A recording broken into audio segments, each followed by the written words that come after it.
Okay, good afternoon. My name is Syed and I live and attend high school.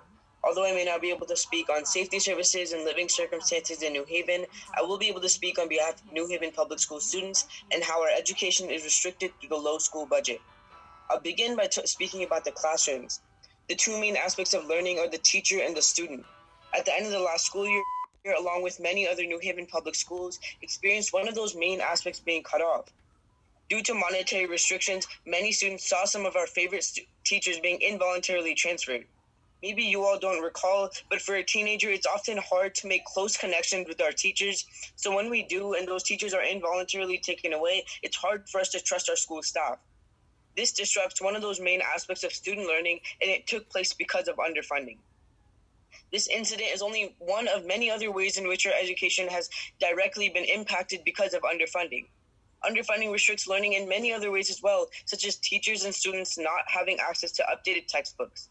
In addition, although our school had the privilege of Title I funds this year, in many years teachers had to pay out of pocket for class sets like books, laptops, Elmos, and classroom supplies, and even with Title I funds, they are federally provided, so our school was privileged to get them.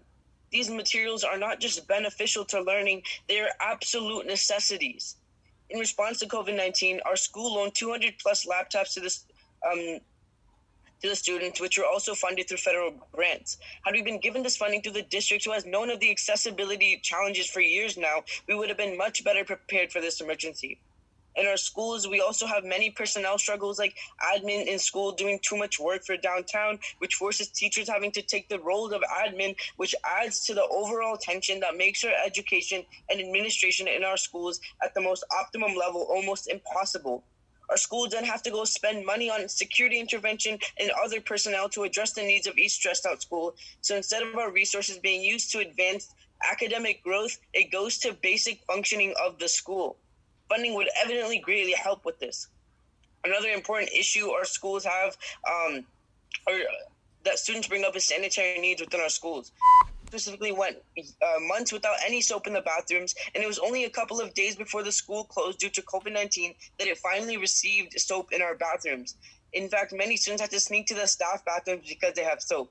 Also, due to lack of funding, after-school activities and sports barely have the basic supplies to function and have to resort to out-of-pocket costs from teachers and students. All of these issues are only the tip of the iceberg and solely come down to the district's lack of money that caused them, and the COVID-19 budget cuts will only exacerbate these issues.